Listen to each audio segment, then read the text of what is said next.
কি করছো তোমরা? চলে আসো নিউ একটা ব্লগ নিয়ে। চলো তোমার সাথে আজকে কিছু কথা বলতে আসলো ঋতুর বোন অদিতি।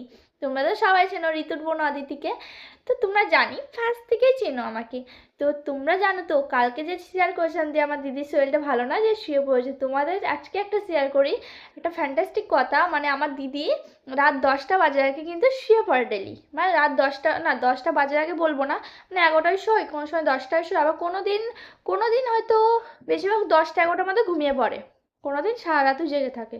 কিন্তু আজকে দেখো ঘুমায়নি, ওই যে শুয়ে আছে, দেখতে পাচ্ছি ও কিন্তু আজকে এখনো ঘুমায়নি, শুয়ে আছে আর আমাকে বলছে ভিডিওটা করবো, আর ভিডিও কিন্তু আর করা হচ্ছে না, বলছে আমি ভিডিও করছি আর তোমাদের নিয়ে একটা কিছু কথা বলতে এসেছি।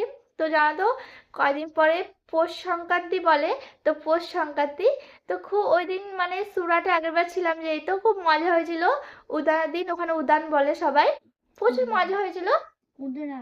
উদ্রান বলে ওখানে, যাই হোক, প্রচুর মজা হয়েছিল। আর আমার ঋতুদি কি, তোমাদের ঋতুদি কি করেছিল তো, একটা জানলা দিয়ে, মানে আমার জানলাটা তো পুরো বক্সিং ছিল, আর ওই জানলাটা একটা ঘুড়ি ধরেছিল, আর আমরা রাস্তায় অনেক ঘুড়ি ধরেছিলাম, কিন্তু প্রচুর প্রচুর মজা হয়েছিল আগের বছরটা, মানে উদার দিন। তো এবার খুব মিস করছি সেটা, কিন্তু যেতে তো পারবো না এখন, অত টাকা নেই যে যাব ঘুরে চলে আসবো ব্যাক করে, কিন্তু খুব খুব খুব মিস করছি উদানের দিনটা। তো আগেরবার ঘুরতেও গেছিলাম জানো তো, আমরা পার্কে ঘুরতে গেছিলাম, আর এত মজা হয়েছিল কি বলবো তোমাদের, বলে বোঝাতে পারবো না, মানে প্রকাশ করছি এটুকুই, কিন্তু এতটা ভালো মজা হয়েছিল, প্রচুর মজা করেছিলাম ফ্যামিলির সাথে। আমরা ফ্যামিলির সাথে যাই, কোথাও ঘুরতে যাই, কোথাও যেখানেই যাই না কেন ফ্যামিলির সাথে যাই, বাইরে কারোর সাথে যাই না কিন্তু। আর দেখতে পাচ্ছি এই দেখো, আমি কিন্তু আজকে এতদিন পর চুল বেঁধেছি, দেখতে পাচ্ছ এতদিন কিন্তু আমি চুলই বাঁধি না, মানে শুধু ক্লিপ দিয়ে রাখি। আর তো আজকে মাথাটা সত্যি বলতে কেটে গেছে আমার, মানে ঘর ঝাড়ু দিতে বেসিনের কাছে ক্যাচে ফেলতে মানে নামাচ্ছিলাম, আর ওখানে উঠতে গেছে আর কেটে গেছে, এখানে ব্যথা হয়ে গেছে। এখানে ভাবলাম চুলে ক্লিপ দেওয়া যাচ্ছে না, এর জন্য কিন্তু আমি চুলটা বেঁধে নিয়েছি ভালো করে। আমি তো আগে অনেক, মানে সব সময় আমি চুল বাঁধতাম, এটা করতাম ওটা করতাম, এখন কিন্তু সেরকম কিছুই হয় না, এখন ভালোই লাগে রে, শুধু শুয়ে থাকি আর খাই দাই শুই, ব্যাস একটু কাজ করি হাতে হাতে, আর না করলে তো করেই না, ব্যাস এটাই আমার কাজ। তোমরা তো জানো, তোমাদের অদিতি দি কতটা কুঁড়ে, তোমরা হয়তো সবাই জানো। আর ঋতুদি কিন্তু একদম স্মার্ট, সব কিছুর দিক দিয়ে হুড়োতাড়া, কিন্তু হুড়োতাড়ার মধ্যেও কিন্তু খুব সুন্দর করে কাজ করে। রান্না বলো, ঘর মোছা, বাসন মাজা, কুটনো কাটা, জামা প্যান্ট কাচা, বিছানা তোলা, A to Z ও কিন্তু পারে, A to Z।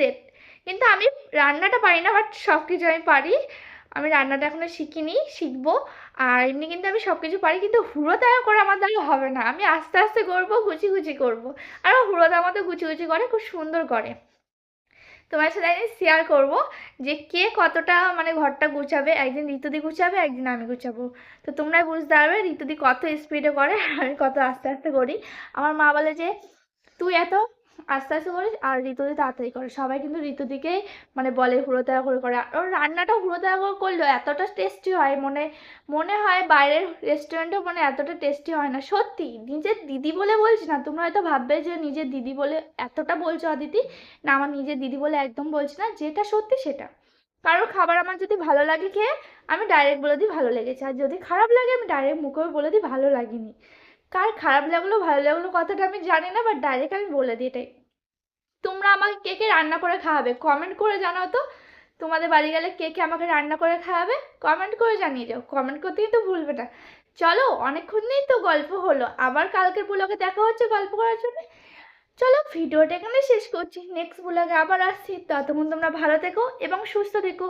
By bye, ফিন লাভ ইউ, বাই বাই।